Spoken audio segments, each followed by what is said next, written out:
आपल्या आयुष्यात असा काळ येतो जेव्हा भरपूर मेहनत करूनही यश मिळत नाही, पैसा टिकत नाही, चिंता वाढत जातात आणि मन निराश होते.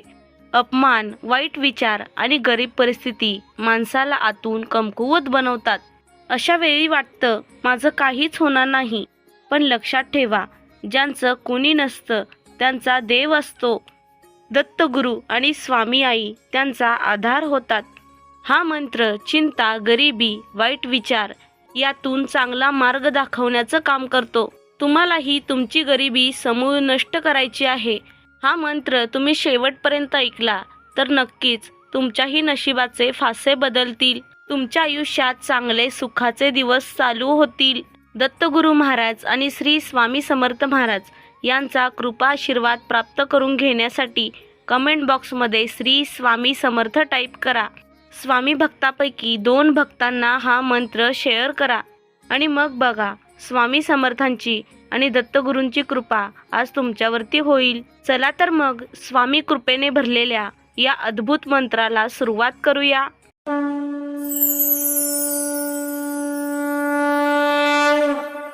ओम श्री गुरुदत्तात्रय स्वामी समर्थाय नवचैतन्य शक्तिप्रदाताय नमः. ओम श्री गुरुदत्तात्रय स्वामी समर्थाय नवचैतन्य शक्तिप्रदाताय नमः. ओम श्री गुरुदत्तात्रय स्वामी समर्थाय नवचैतन्य शक्तिप्रदाताय नमः. ओम श्री गुरुदत्तात्रय स्वामी समर्थाय नवचैतन्य शक्तिप्रदाताय नमः. ओम श्री गुरुदत्तात्रय स्वामी समर्थाय नवचैतन्य शक्तिप्रदाताय नमः. ओम श्री गुरुदत्तात्रय स्वामी समर्थाय नवचैतन्य शक्तिप्रदाताय नमः. ओम श्री गुरुदत्तात्रय स्वामी समर्थाय नवचैतन्य शक्तिप्रदाताय नमः. ओम श्री गुरुदत्तात्रय स्वामी समर्थाय नवचैतन्य शक्तिप्रदाताय नमः. ओम श्री गुरुदत्तात्रय स्वामी समर्थाय नवचैतन्य शक्तिप्रदाताय नमः. ओम श्री गुरुदत्तात्रय स्वामी समर्थाय नवचैतन्य शक्तिप्रदाताय नमः. ओम श्री गुरुदत्तात्रय स्वामी समर्थाय नवचैतन्य शक्तिप्रदाताय नमः. ओम श्री गुरुदत्तात्रय स्वामी समर्थाय नवचैतन्य शक्तिप्रदाताय नमः. ओम श्री गुरुदत्तात्रय स्वामी समर्थाय नवचैतन्य शक्तिप्रदाताय नमः. ओम श्री गुरुदत्तात्रय स्वामी समर्थाय नवचैतन्य शक्तिप्रदाताय नमः. ओम श्री गुरुदत्तात्रय स्वामी समर्थाय नवचैतन्य शक्तिप्रदाताय नमः. ओम श्री गुरुदत्तात्रय स्वामी समर्थाय नवचैतन्य शक्तिप्रदाताय नमः. ओम श्री गुरुदत्तात्रय स्वामी समर्थाय नवचैतन्य शक्तिप्रदाताय नमः. ओम श्री गुरुदत्तात्रय स्वामी समर्थाय नवचैतन्य शक्तिप्रदाताय नमः. ओम श्री गुरुदत्तात्रय स्वामी समर्थाय नवचैतन्य शक्तिप्रदाताय नमः. ओम श्री गुरुदत्तात्रय स्वामी समर्थाय नवचैतन्य शक्तिप्रदाताय नमः. ओम श्री गुरुदत्तात्रय स्वामी समर्थाय नवचैतन्य शक्तिप्रदाताय नमः. ओम श्री गुरुदत्तात्रय स्वामी समर्थाय नवचैतन्य शक्तिप्रदाताय नमः. ओम श्री गुरुदत्तात्रय स्वामी समर्थाय नवचैतन्य शक्तिप्रदाताय नमः. ओम श्री गुरुदत्तात्रय स्वामी समर्थाय नवचैतन्यशक्तिप्रदाताय नमः। ओम श्री गुरुदत्तात्रय स्वामी समर्थाय नवचैतन्यशक्तिप्रदाताय नमः। ओम श्री गुरुदत्तात्रय स्वामी समर्थाय नवचैतन्यशक्तिप्रदाताय नमः। ओम श्री गुरुदत्तात्रय स्वामी समर्थाय नवचैतन्यशक्तिप्रदाताय नमः। ओम श्री गुरुदत्तात्रय स्वामी समर्थाय नवचैतन्यशक्तिप्रदाताय नमः। ओम श्री गुरुदत्तात्रय स्वामी समर्थाय नवचैतन्यशक्तिप्रदाताय नमः। ओम श्री गुरुदत्तात्रय स्वामी समर्थाय नवचैतन्यशक्तिप्रदाताय नमः। ओम श्री गुरुदत्तात्रय स्वामी समर्थाय नवचैतन्यशक्तिप्रदाताय नमः। ओम श्री गुरुदत्तात्रय स्वामी समर्थाय नवचैतन्यशक्तिप्रदाताय नमः। ओम श्री गुरुदत्तात्रय स्वामी समर्थाय नवचैतन्यशक्तिप्रदाताय नमः। ओम श्री गुरुदत्तात्रय स्वामी समर्थाय नवचैतन्यशक्तिप्रदाताय नमः। ओम श्री गुरुदत्तात्रय स्वामी समर्थाय नवचैतन्यशक्तिप्रदाताय नमः। ओम श्री गुरुदत्तात्रय स्वामी समर्थाय नवचैतन्यशक्तिप्रदाताय नमः।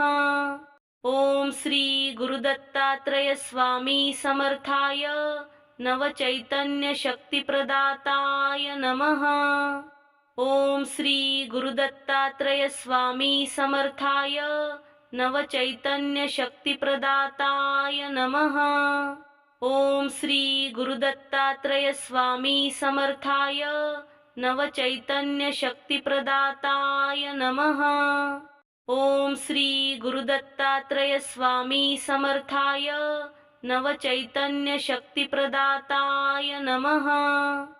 ओम श्री गुरुदत्तात्रय स्वामी समर्थाय नवचैतन्यशक्तिप्रदाताय नमः। ओम श्री गुरुदत्तात्रय स्वामी समर्थाय नवचैतन्यशक्तिप्रदाताय नमः। ओम श्री गुरुदत्तात्रय स्वामी समर्थाय नवचैतन्यशक्तिप्रदाताय नमः। ओम श्री गुरुदत्तात्रय स्वामी समर्थाय नवचैतन्यशक्तिप्रदाताय नमः। ओम श्री गुरुदत्तात्रय स्वामी समर्थाय नवचैतन्यशक्तिप्रदाताय नमः। ओम श्री गुरुदत्तात्रय स्वामी समर्थाय नवचैतन्यशक्तिप्रदाताय नमः। ओम श्री गुरुदत्तात्रय स्वामी समर्थाय नवचैतन्यशक्तिप्रदाताय नमः। ओम श्री गुरुदत्तात्रय स्वामी समर्थाय नवचैतन्यशक्तिप्रदाताय नमः। ओम श्री गुरुदत्तात्रय स्वामी समर्थाय नवचैतन्यशक्तिप्रदाताय नमः। ओम श्री गुरुदत्तात्रय स्वामी समर्थाय नवचैतन्यशक्तिप्रदाताय नमः। ओम श्री गुरुदत्तात्रय स्वामी समर्थाय नवचैतन्यशक्तिप्रदाताय नमः। ओम श्री गुरुदत्तात्रय स्वामी समर्थाय नवचैतन्यशक्तिप्रदाताय नमः।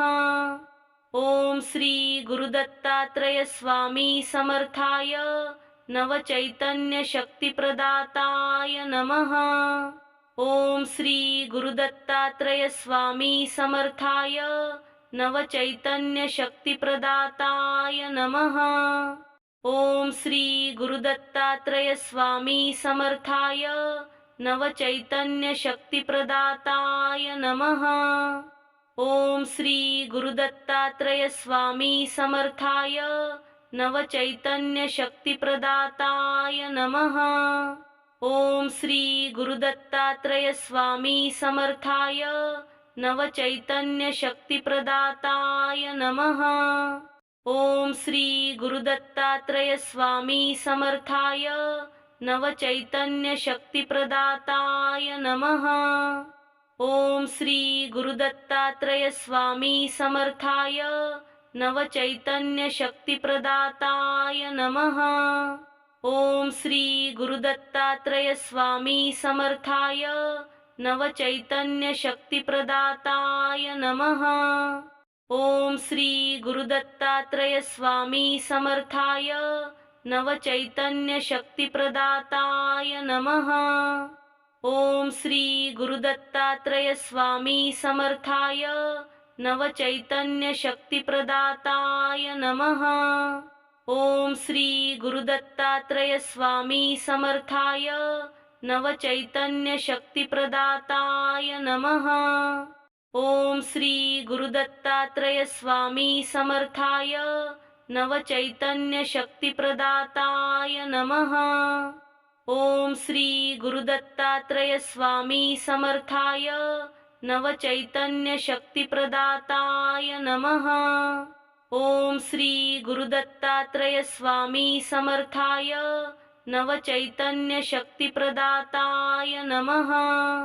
ओम श्री गुरुदत्तात्रय स्वामी समर्थाय नवचैतन्यशक्तिप्रदाताय नमः।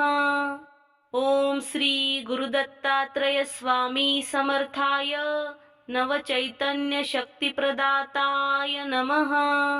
ओम श्री गुरुदत्तात्रय स्वामी समर्थाय नवचैतन्यशक्तिप्रदाताय नमः।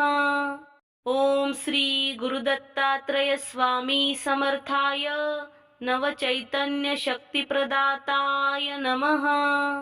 ओम श्री गुरुदत्तात्रय स्वामी समर्थाय नवचैतन्यशक्तिप्रदाताय नमः।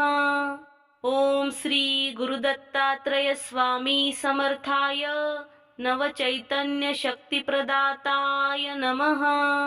ओम श्री गुरुदत्तात्रय स्वामी समर्थाय नवचैतन्यशक्तिप्रदाताय नमः। ओम श्री गुरुदत्तात्रय स्वामी समर्थाय नवचैतन्यशक्तिप्रदाताय नमः। ओम श्री गुरुदत्तात्रय स्वामी समर्थाय नवचैतन्यशक्तिप्रदाताय नमः। ओम श्री गुरुदत्तात्रय स्वामी समर्थाय नवचैतन्यशक्तिप्रदाताय नमः। ओम श्री गुरुदत्तात्रय स्वामी समर्थाय नवचैतन्यशक्तिप्रदाताय नमः। ओम श्री गुरुदत्तात्रय स्वामी समर्थाय नवचैतन्यशक्तिप्रदाताय नमः। ओम श्री गुरुदत्तात्रय स्वामी समर्थाय नवचैतन्यशक्तिप्रदाताय नमः। ओम श्री गुरुदत्तात्रय स्वामी समर्थाय नवचैतन्यशक्तिप्रदाताय नमः। ओम श्री गुरुदत्तात्रय स्वामी समर्थाय नवचैतन्यशक्तिप्रदाताय नमः। ओम श्री गुरुदत्तात्रय स्वामी समर्थाय नवचैतन्यशक्तिप्रदाताय नमः। ओम श्री गुरुदत्तात्रय स्वामी समर्थाय नवचैतन्यशक्तिप्रदाताय नमः। ओम श्री गुरुदत्तात्रय स्वामी समर्थाय नवचैतन्यशक्तिप्रदाताय नमः। ओम श्री गुरुदत्तात्रय स्वामी समर्थाय नवचैतन्यशक्तिप्रदाताय नमः। ओम श्री गुरुदत्तात्रय स्वामी समर्थाय नवचैतन्यशक्तिप्रदाताय नमः। ओम श्री गुरुदत्तात्रय स्वामी समर्थाय नवचैतन्यशक्तिप्रदाताय नमः। ओम श्री गुरुदत्तात्रय स्वामी समर्थाय नवचैतन्यशक्तिप्रदाताय नमः। ओम श्री गुरुदत्तात्रय स्वामी समर्थाय नवचैतन्यशक्तिप्रदाताय नमः। ओम श्री गुरुदत्तात्रय स्वामी समर्थाय नवचैतन्यशक्तिप्रदाताय नमः। ओम श्री गुरुदत्तात्रय स्वामी समर्थाय नवचैतन्यशक्तिप्रदाताय नमः। ओम श्री गुरुदत्तात्रय स्वामी समर्थाय नवचैतन्यशक्तिप्रदाताय नमः। ओम श्री गुरुदत्तात्रय स्वामी समर्थाय नवचैतन्यशक्तिप्रदाताय नमः। ओम श्री गुरुदत्तात्रय स्वामी समर्थाय नवचैतन्यशक्तिप्रदाताय नमः। ओम श्री गुरुदत्तात्रय स्वामी समर्थाय नवचैतन्यशक्तिप्रदाताय नमः। ओम श्री गुरुदत्तात्रय स्वामी समर्थाय नवचैतन्यशक्तिप्रदाताय नमः। ओम श्री गुरुदत्तात्रय स्वामी समर्थाय नवचैतन्यशक्तिप्रदाताय नमः। ओम श्री गुरुदत्तात्रय स्वामी समर्थाय नवचैतन्यशक्तिप्रदाताय नमः। ओम श्री गुरुदत्तात्रय स्वामी समर्थाय नवचैतन्यशक्तिप्रदाताय नमः। ओम श्री गुरुदत्तात्रय स्वामी समर्थाय नवचैतन्यशक्तिप्रदाताय नमः। ओम श्री गुरुदत्तात्रय स्वामी समर्थाय नवचैतन्यशक्तिप्रदाताय नमः। ओम श्री गुरुदत्तात्रय स्वामी समर्थाय नवचैतन्यशक्तिप्रदाताय नमः। ओम श्री गुरुदत्तात्रय स्वामी समर्थाय नवचैतन्यशक्तिप्रदाताय नमः। ओम श्री गुरुदत्तात्रय स्वामी समर्थाय नवचैतन्यशक्तिप्रदाताय नमः। ओम श्री गुरुदत्तात्रय स्वामी समर्थाय नवचैतन्यशक्तिप्रदाताय नमः। ओम श्री गुरुदत्तात्रय स्वामी समर्थाय नवचैतन्यशक्तिप्रदाताय नमः। ओम श्री गुरुदत्तात्रय स्वामी समर्थाय नवचैतन्यशक्तिप्रदाताय नमः। ओम श्री गुरुदत्तात्रय स्वामी समर्थाय नवचैतन्यशक्तिप्रदाताय नमः। ओम श्री गुरुदत्तात्रय स्वामी समर्थाय नवचैतन्यशक्तिप्रदाताय नमः। ओम श्री गुरुदत्तात्रय स्वामी समर्थाय नवचैतन्यशक्तिप्रदाताय नमः। ओम श्री गुरुदत्तात्रय स्वामी समर्थाय नवचैतन्यशक्तिप्रदाताय नमः। ओम श्री गुरुदत्तात्रय स्वामी समर्थाय नवचैतन्यशक्तिप्रदाताय नमः। ओम श्री गुरुदत्तात्रय स्वामी समर्थाय नवचैतन्यशक्तिप्रदाताय नमः। ओम श्री गुरुदत्तात्रय स्वामी समर्थाय नवचैतन्यशक्तिप्रदाताय नमः। ओम श्री गुरुदत्तात्रय स्वामी समर्थाय नवचैतन्यशक्तिप्रदाताय नमः।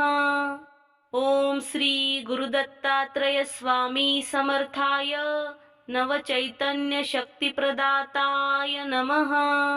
ओम श्री गुरुदत्तात्रय स्वामी समर्थाय नवचैतन्यशक्तिप्रदाताय नमः।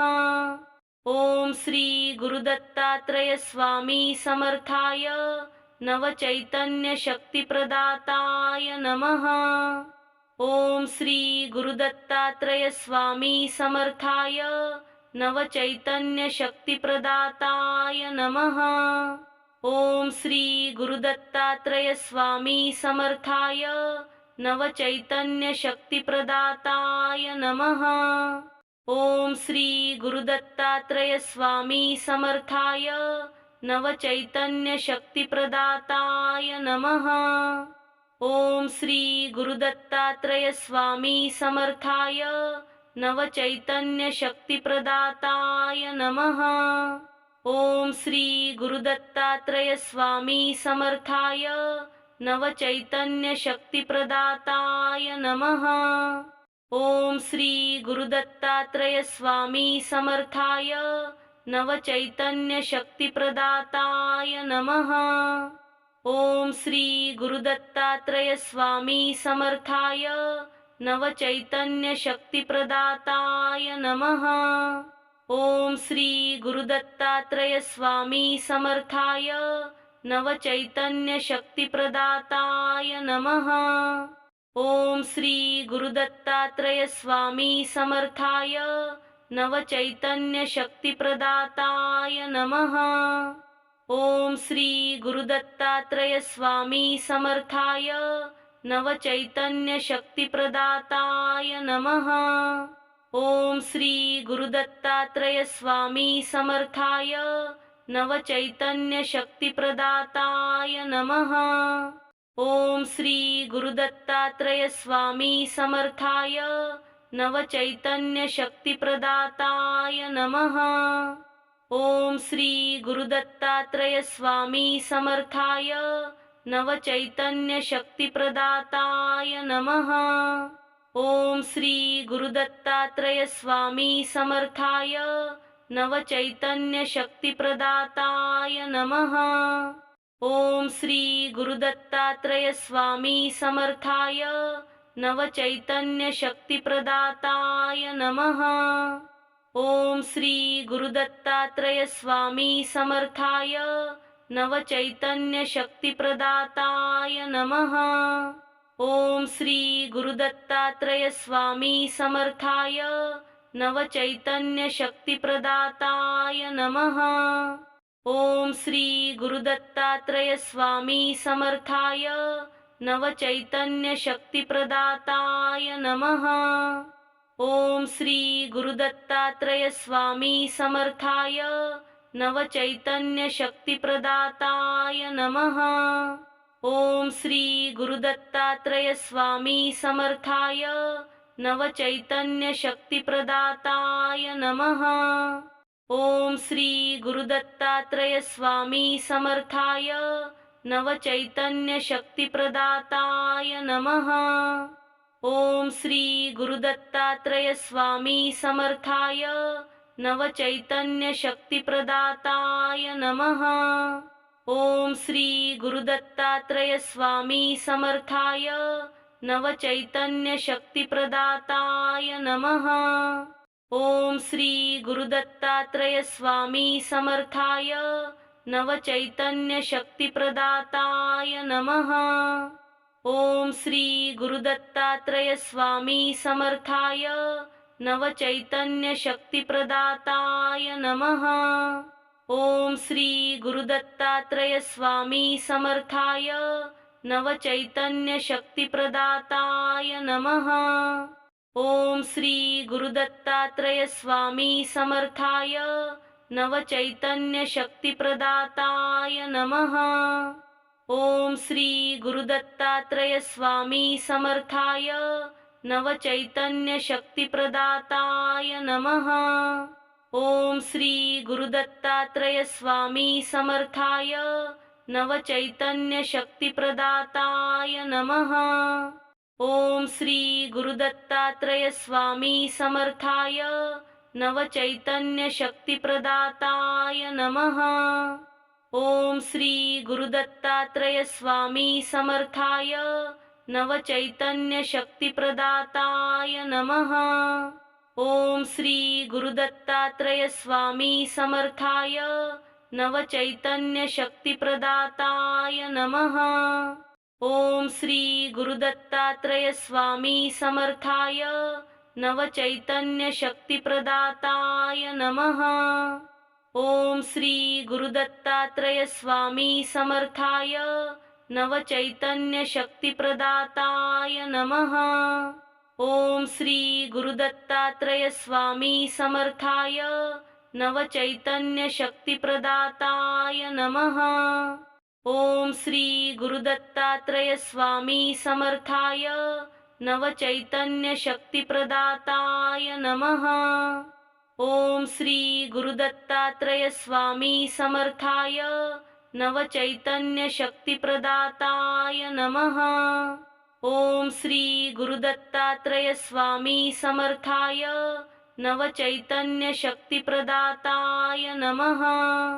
ओम श्री गुरुदत्तात्रय स्वामी समर्थाय नवचैतन्यशक्तिप्रदाताय नमः। ओम श्री गुरुदत्तात्रय स्वामी समर्थाय नवचैतन्यशक्तिप्रदाताय नमः।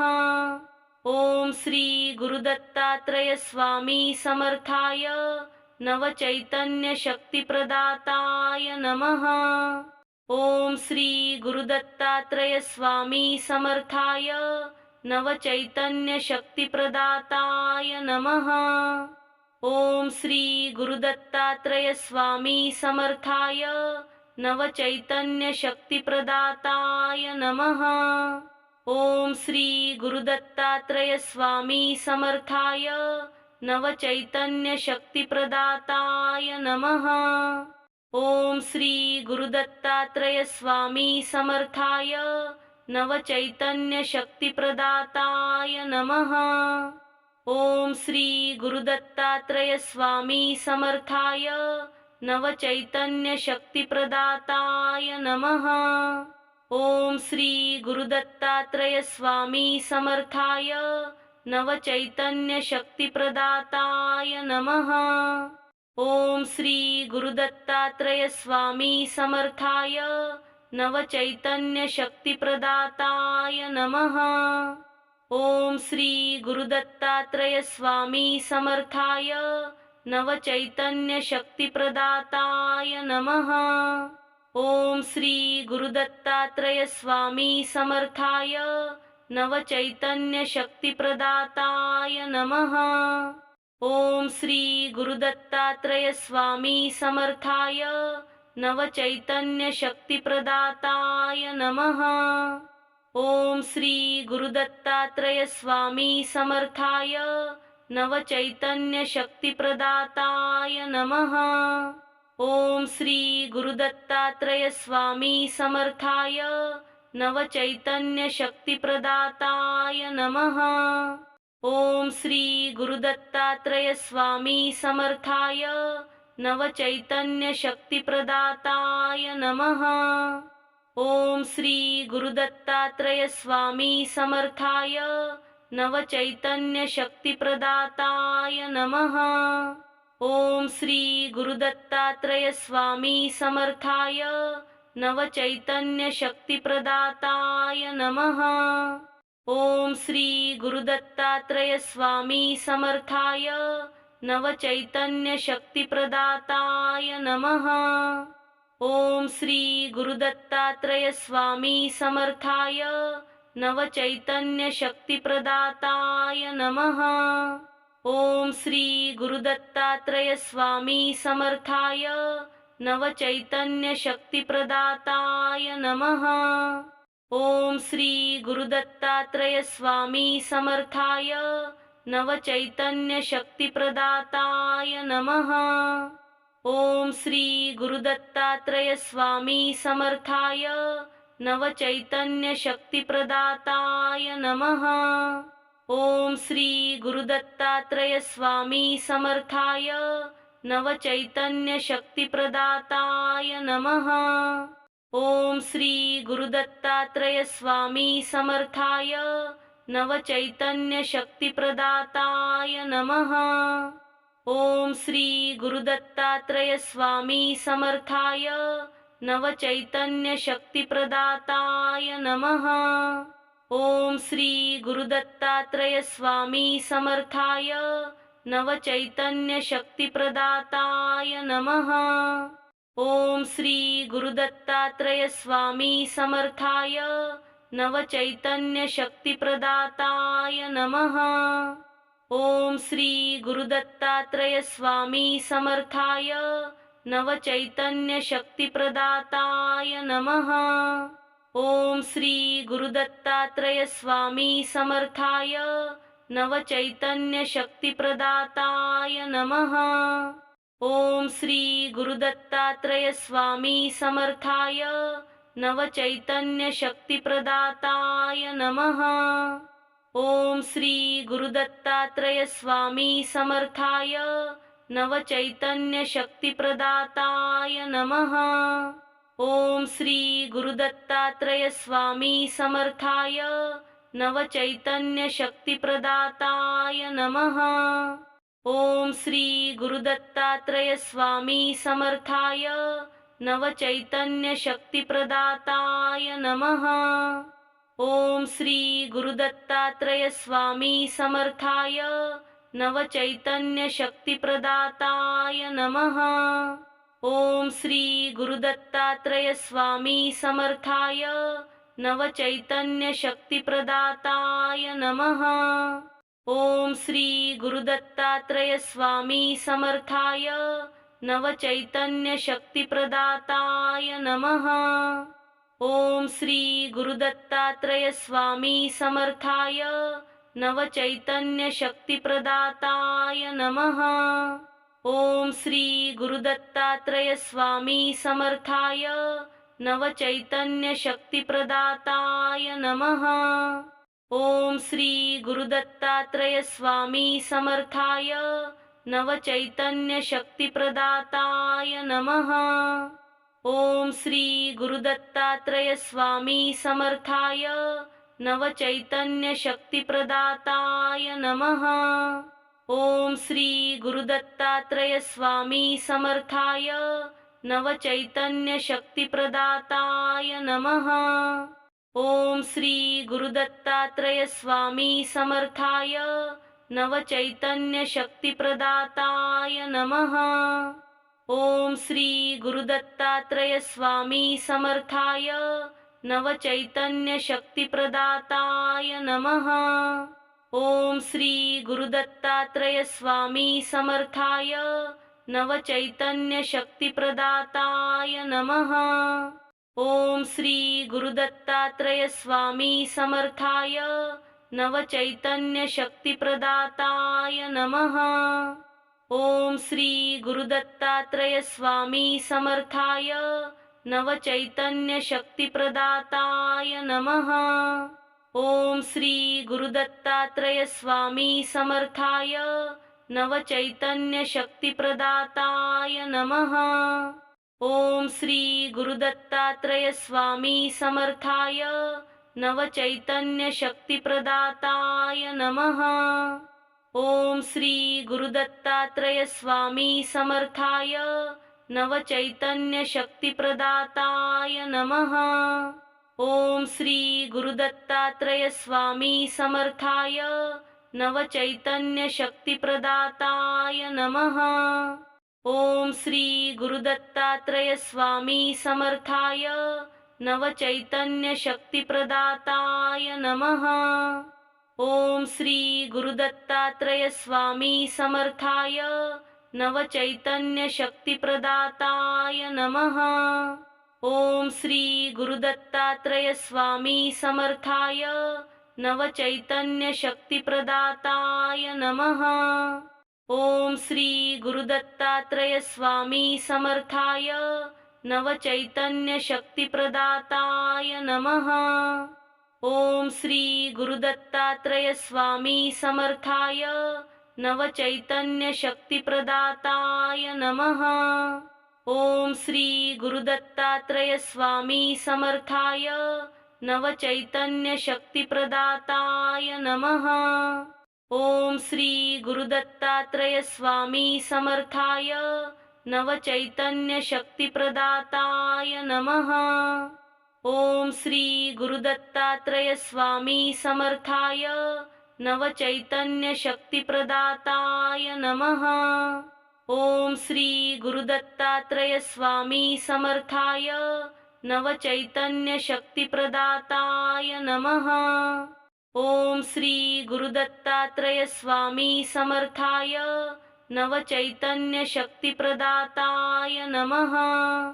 ओम श्री गुरुदत्तात्रय स्वामी समर्थाय नवचैतन्यशक्तिप्रदाताय नमः। ओम श्री गुरुदत्तात्रय स्वामी समर्थाय नवचैतन्यशक्तिप्रदाताय नमः। ओम श्री गुरुदत्तात्रय स्वामी समर्थाय नवचैतन्यशक्तिप्रदाताय नमः।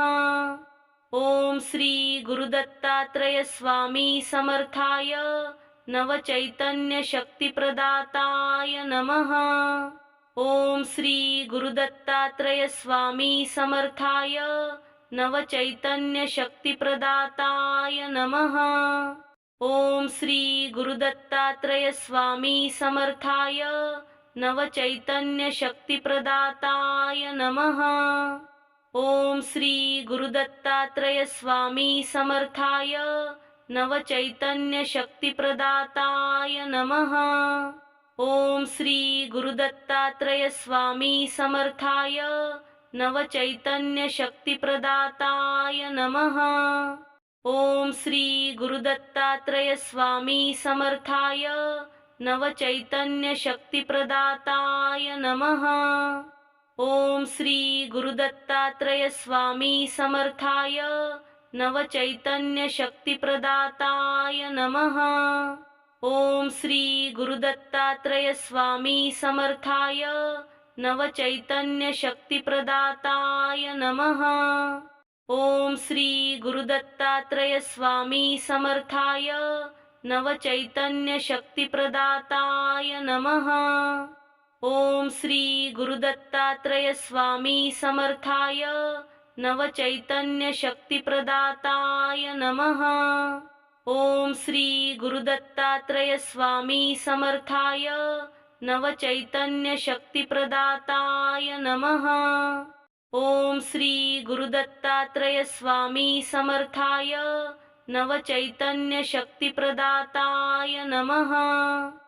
ओम श्री गुरुदत्तात्रय स्वामी समर्थाय नवचैतन्यशक्तिप्रदाताय नमः। ओम श्री गुरुदत्तात्रय स्वामी समर्थाय नवचैतन्यशक्तिप्रदाताय नमः। ओम श्री गुरुदत्तात्रय स्वामी समर्थाय नवचैतन्यशक्तिप्रदाताय नमः। ओम श्री गुरुदत्तात्रय स्वामी समर्थाय नवचैतन्यशक्तिप्रदाताय नमः। ओम श्री गुरुदत्तात्रय स्वामी समर्थाय नवचैतन्यशक्तिप्रदाताय नमः। ओम श्री गुरुदत्तात्रय स्वामी समर्थाय नवचैतन्यशक्तिप्रदाताय नमः। ओम श्री गुरुदत्तात्रय स्वामी समर्थाय नवचैतन्यशक्तिप्रदाताय नमः। ओम श्री गुरुदत्तात्रय स्वामी समर्थाय नवचैतन्यशक्तिप्रदाताय नमः। ओम श्री गुरुदत्तात्रय स्वामी समर्थाय नवचैतन्यशक्तिप्रदाताय नमः। ओम श्री गुरुदत्तात्रय स्वामी समर्थाय नवचैतन्यशक्तिप्रदाताय नमः।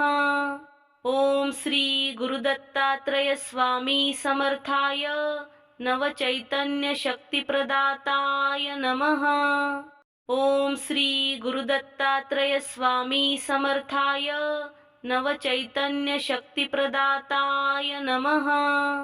ओम श्री गुरुदत्तात्रय स्वामी समर्थाय नवचैतन्यशक्तिप्रदाताय नमः। ओम श्री गुरुदत्तात्रय स्वामी समर्थाय नवचैतन्यशक्तिप्रदाताय नमः। ओम श्री गुरुदत्तात्रय स्वामी समर्थाय नवचैतन्यशक्तिप्रदाताय नमः। ओम श्री गुरुदत्तात्रय स्वामी समर्थाय नवचैतन्यशक्तिप्रदाताय नमः। ओम श्री गुरुदत्तात्रय स्वामी समर्थाय नवचैतन्यशक्तिप्रदाताय नमः। ओम श्री गुरुदत्तात्रय स्वामी समर्थाय नवचैतन्यशक्तिप्रदाताय नमः। ओम श्री गुरुदत्तात्रय स्वामी समर्थाय नवचैतन्यशक्तिप्रदाताय नमः। ओम श्री गुरुदत्तात्रय स्वामी समर्थाय नवचैतन्यशक्तिप्रदाताय नमः। ओम श्री गुरुदत्तात्रय स्वामी समर्थाय नवचैतन्यशक्तिप्रदाताय नमः। ओम श्री गुरुदत्तात्रय स्वामी समर्थाय नवचैतन्यशक्तिप्रदाताय नमः। ओम श्री गुरुदत्तात्रय स्वामी समर्थाय नवचैतन्यशक्तिप्रदाताय नमः। ओम श्री गुरुदत्तात्रय स्वामी समर्थाय नवचैतन्यशक्तिप्रदाताय नमः। ओम श्री गुरुदत्तात्रय स्वामी समर्थाय नवचैतन्यशक्तिप्रदाताय नमः। ओम श्री गुरुदत्तात्रय स्वामी समर्थाय नवचैतन्यशक्तिप्रदाताय नमः। ओम श्री गुरुदत्तात्रय स्वामी समर्थाय नवचैतन्यशक्तिप्रदाताय नमः। ओम श्री गुरुदत्तात्रय स्वामी समर्थाय नवचैतन्यशक्तिप्रदाताय नमः। ओम श्री गुरुदत्तात्रय स्वामी समर्थाय नवचैतन्यशक्तिप्रदाताय नमः। ओम श्री गुरुदत्तात्रय स्वामी समर्थाय नवचैतन्यशक्तिप्रदाताय नमः। ओम श्री गुरुदत्तात्रय स्वामी समर्थाय नवचैतन्यशक्तिप्रदाताय नमः। ओम श्री गुरुदत्तात्रय स्वामी समर्थाय नवचैतन्यशक्तिप्रदाताय नमः। ओम श्री गुरुदत्तात्रय स्वामी समर्थाय नवचैतन्यशक्तिप्रदाताय नमः। ओम श्री गुरुदत्तात्रय स्वामी समर्थाय नवचैतन्यशक्तिप्रदाताय नमः। ओम श्री गुरुदत्तात्रय स्वामी समर्थाय नवचैतन्यशक्तिप्रदाताय नमः। ओम श्री गुरुदत्तात्रय स्वामी समर्थाय नवचैतन्यशक्तिप्रदाताय नमः। ओम श्री गुरुदत्तात्रय स्वामी समर्थाय नवचैतन्यशक्तिप्रदाताय नमः। ओम श्री गुरुदत्तात्रय स्वामी समर्थाय नवचैतन्यशक्तिप्रदाताय नमः। ओम श्री गुरुदत्तात्रय स्वामी समर्थाय नवचैतन्यशक्तिप्रदाताय नमः। ओम श्री गुरुदत्तात्रय स्वामी समर्थाय नवचैतन्यशक्तिप्रदाताय नमः। ओम श्री गुरुदत्तात्रय स्वामी समर्थाय नवचैतन्यशक्तिप्रदाताय नमः। ओम श्री गुरुदत्तात्रय स्वामी समर्थाय नवचैतन्यशक्तिप्रदाताय नमः। ओम श्री गुरुदत्तात्रय स्वामी समर्थाय नवचैतन्यशक्तिप्रदाताय नमः। ओम श्री गुरुदत्तात्रय स्वामी समर्थाय नवचैतन्यशक्तिप्रदाताय नमः। ओम श्री गुरुदत्तात्रय स्वामी समर्थाय नवचैतन्यशक्तिप्रदाताय नमः। ओम श्री गुरुदत्तात्रय स्वामी समर्थाय नवचैतन्यशक्तिप्रदाताय नमः। ओम श्री गुरुदत्तात्रय स्वामी समर्थाय नवचैतन्यशक्तिप्रदाताय नमः। ओम श्री गुरुदत्तात्रय स्वामी समर्थाय नवचैतन्यशक्तिप्रदाताय नमः। ओम श्री गुरुदत्तात्रय स्वामी समर्थाय नवचैतन्यशक्तिप्रदाताय नमः। ओम श्री गुरुदत्तात्रय स्वामी समर्थाय नवचैतन्यशक्तिप्रदाताय नमः। ओम श्री गुरुदत्तात्रय स्वामी समर्थाय नवचैतन्यशक्तिप्रदाताय नमः। ओम श्री गुरुदत्तात्रय स्वामी समर्थाय नवचैतन्यशक्तिप्रदाताय नमः। ओम श्री गुरुदत्तात्रय स्वामी समर्थाय नवचैतन्यशक्तिप्रदाताय नमः। ओम श्री गुरुदत्तात्रय स्वामी समर्थाय नवचैतन्यशक्तिप्रदाताय नमः। ओम श्री गुरुदत्तात्रय स्वामी समर्थाय नवचैतन्यशक्तिप्रदाताय नमः। ओम श्री गुरुदत्तात्रय स्वामी समर्थाय नवचैतन्यशक्तिप्रदाताय नमः। ओम श्री गुरुदत्तात्रय स्वामी समर्थाय नवचैतन्यशक्तिप्रदाताय नमः। ओम श्री गुरुदत्तात्रय स्वामी समर्थाय नवचैतन्यशक्तिप्रदाताय नमः। ओम श्री गुरुदत्तात्रय स्वामी समर्थाय नवचैतन्यशक्तिप्रदाताय नमः। ओम श्री गुरुदत्तात्रय स्वामी समर्थाय नवचैतन्यशक्तिप्रदाताय नमः। ओम श्री गुरुदत्तात्रय स्वामी समर्थाय नवचैतन्यशक्तिप्रदाताय नमः। ओम श्री गुरुदत्तात्रय स्वामी समर्थाय नवचैतन्यशक्तिप्रदाताय नमः। ओम श्री गुरुदत्तात्रय स्वामी समर्थाय नवचैतन्यशक्तिप्रदाताय नमः। ओम श्री गुरुदत्तात्रय स्वामी समर्थाय नवचैतन्यशक्तिप्रदाताय नमः। ओम श्री गुरुदत्तात्रय स्वामी समर्थाय नवचैतन्यशक्तिप्रदाताय नमः। ओम श्री गुरुदत्तात्रय स्वामी समर्थाय नवचैतन्यशक्तिप्रदाताय नमः। ओम श्री गुरुदत्तात्रय स्वामी समर्थाय नवचैतन्यशक्तिप्रदाताय नमः। ओम श्री गुरुदत्तात्रय स्वामी समर्थाय नवचैतन्यशक्तिप्रदाताय नमः। ओम श्री गुरुदत्तात्रय स्वामी समर्थाय नवचैतन्यशक्तिप्रदाताय नमः। ओम श्री गुरुदत्तात्रय स्वामी समर्थाय नवचैतन्यशक्तिप्रदाताय नमः। ओम श्री गुरुदत्तात्रय स्वामी समर्थाय नवचैतन्यशक्तिप्रदाताय नमः। ओम श्री गुरुदत्तात्रय स्वामी समर्थाय नवचैतन्यशक्तिप्रदाताय नमः। ओम श्री गुरुदत्तात्रय स्वामी समर्थाय नवचैतन्यशक्तिप्रदाताय नमः। ओम श्री गुरुदत्तात्रय स्वामी समर्थाय नवचैतन्यशक्तिप्रदाताय नमः। ओम श्री गुरुदत्तात्रय स्वामी समर्थाय नवचैतन्यशक्तिप्रदाताय नमः। ओम श्री गुरुदत्तात्रय स्वामी समर्थाय नवचैतन्यशक्तिप्रदाताय नमः।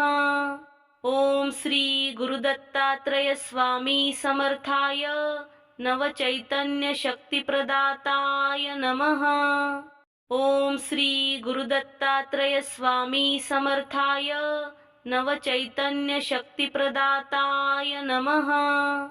ओम श्री गुरुदत्तात्रय स्वामी समर्थाय नवचैतन्यशक्तिप्रदाताय नमः। ओम श्री गुरुदत्तात्रय स्वामी समर्थाय नवचैतन्यशक्तिप्रदाताय नमः।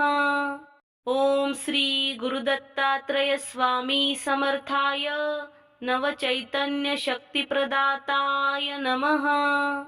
ओम श्री गुरुदत्तात्रय स्वामी समर्थाय नवचैतन्यशक्तिप्रदाताय नमः। ओम श्री गुरुदत्तात्रय स्वामी समर्थाय नवचैतन्यशक्तिप्रदाताय नमः। ओम श्री गुरुदत्तात्रय स्वामी समर्थाय नवचैतन्यशक्तिप्रदाताय नमः। ओम श्री गुरुदत्तात्रय स्वामी समर्थाय नवचैतन्यशक्तिप्रदाताय नमः। ओम श्री गुरुदत्तात्रय स्वामी समर्थाय नवचैतन्यशक्तिप्रदाताय नमः। ओम श्री गुरुदत्तात्रय स्वामी समर्थाय नवचैतन्यशक्तिप्रदाताय नमः। ओम श्री गुरुदत्तात्रय स्वामी समर्थाय नवचैतन्यशक्तिप्रदाताय नमः। ओम श्री गुरुदत्तात्रय स्वामी समर्थाय नवचैतन्यशक्तिप्रदाताय नमः। ओम श्री गुरुदत्तात्रय स्वामी समर्थाय नवचैतन्यशक्तिप्रदाताय नमः। ओम श्री गुरुदत्तात्रय स्वामी समर्थाय नवचैतन्यशक्तिप्रदाताय नमः। ओम श्री गुरुदत्तात्रय स्वामी समर्थाय नवचैतन्यशक्तिप्रदाताय नमः।